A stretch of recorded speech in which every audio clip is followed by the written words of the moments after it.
Once I understood that my thoughts and emotions were creating my body's chemistry, I realized my mind was my first medicine. It wasn't about being positive all the time. It was about becoming peaceful on purpose. When I received this diagnosis, I had already been studying the mind-body connection for, let's see, almost 2 decades already. And I had a large library that I could go to and pull things off the shelf and look for confirmation of my thoughts, my beliefs, my convictions, the knowledge that I had amassed during that time that led me to the place of confidence in how I could contribute to my own healing. And in that, I found solace. I found information that I was looking for. And at times where I didn't, like when the next day after I received the diagnosis and I went to my bookshelf to the health section and I took a book off the shelf that I knew talked about cases where people had healed their cancers. And I went to the appendix or whatever it is in the back, and I started scrolling down until I saw breast cancer. Went to that page and read it, and I'm like, okay, this is going to tell me how I do this. It's just going to lay everything out, and this will be great. And I read these couple sentences, and it said, while people have often been able to heal themselves of various types of cancer, unfortunately, that doesn't seem to work with breast cancer. And I'm like, okay, next. And I just closed the book, put it back on the shelf, and looked for, all right, what's the next book I can look at? I wasn't going to allow information that didn't fit into the plan I was creating to derail me, because this was one of the most important things that I would ever do. So it wasn't a thing of being positive. It was, I don't know what you'd call it. It was an inner knowing. It's like I've been taking a college course on this for the last 20 years, and now the test is here, and I'm going to pass. And I think that's how I approached it. I never really thought about that before, but I think that's how I approached it. Like, this is what I've been preparing for. I did want to be prepared to help someone that I thought was going to end up with some kind of diagnosis. I certainly didn't think it was going to be me being the first one. At the time, I was only 43, so it was like, okay, this is a surprise. But nonetheless, I had been preparing. And so here it was. And I had a strong enough belief in the mind-body connection that even if I couldn't find a sentence in a book that confirmed, yes, you can do this, here's the plan, I thought, okay, I'll figure this out on my own. I'll do everything that I can think of to prepare my mind, my body, and my spirit to be a fertile ground for a healing. And that's what this is all about. It's the opposite approach of, I'm going to fight. This is a battle. My body's being invaded by this thing called cancer. I've got to, fight it off and do whatever I can. And that just creates stress. And what you want is peace. So there's a huge difference between what happens in your body when fear floods your system, like having those kind of thoughts, and the stress hormone cortisol takes over. Your nervous system is either at peace and calm and feeling like you're safe, or it's on high alert and it's all hands on deck. You know, the lion or the tiger is coming to eat you, and all of your systems shift from what their normal jobs are in your body. So if you just ate lunch, instead of digesting your food, it's like, oh, stop. We need to send that blood and everything else somewhere else. There are more important things to do. We have to pump up the muscles, send all that oxygen and blood where it needs to be for you to be able to run for your life.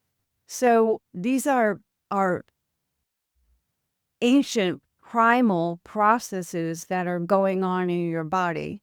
And I'm sorry if I'm not explaining it well. I'm not a scientist, but that's the way I picture it, is that everything that was calmly and peacefully doing its day-to-day thing in your body, when you get freaked out, all of that ends and it goes into like you're pressing the fire alarm and everything is now either flight, fright, or freeze.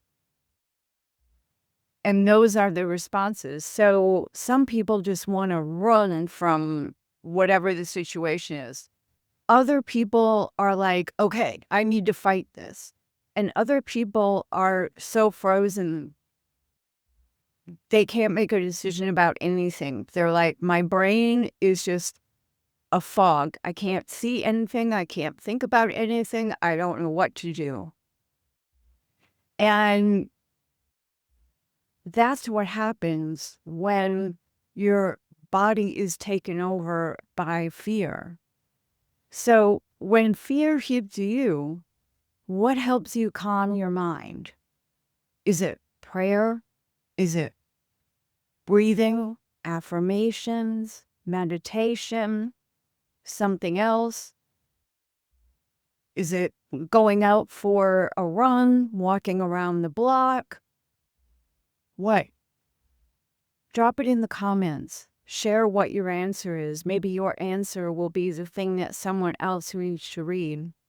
Because the thing is that shifting into that place of calm is vital to your ability to heal and to heal quickly.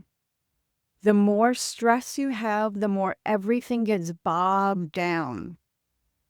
Because now, besides dealing with these cells that are creating cancer, it's also dealing with this through the roof stress hormone that's upending all the processes in your body. And that is the last thing that you want to have happen. So the most important thing you can do is get to that place where you feel calm, where you feel at peace. Then you can feel confident and you can make empowered decisions for your own healing. There were a few things for me, still are, same things. It's a lifelong thing of what are your tools for being calm and at peace. And for me, it's the lessons in A Course in Miracles, which is a text that I've been studying daily since January of 1994. So that is the spiritual foundation for me, is A Course in Miracles. There are things like yoga, meditation, affirmations, keeping a gratitude journal, reading spiritual books, personal growth books. Those are all things that keep my mind on the right track. And it's not about a fake positivity. It's about being grounded in your calm and peace. It's about actually feeling aligned within yourself and congruent to the point where you feel confident and empowered. And that's what it takes to get through this. So for me, whenever I would have these thoughts that would creep in about, what if you can't do this? What if this doesn't work? You have this big plan, but, what if you don't know it isn't working until it's too late? When these random thoughts would try and come in, then I would take a deep breath, and I would think, nope, not going there, not going there. Nice try. That won't work. I know what I'm doing. I trust myself. I'm doing everything within my power. I've made the shifts that feel right for me on this path. And I'm going to stick to what I've decided is the best path for me. And I feel very confident in that.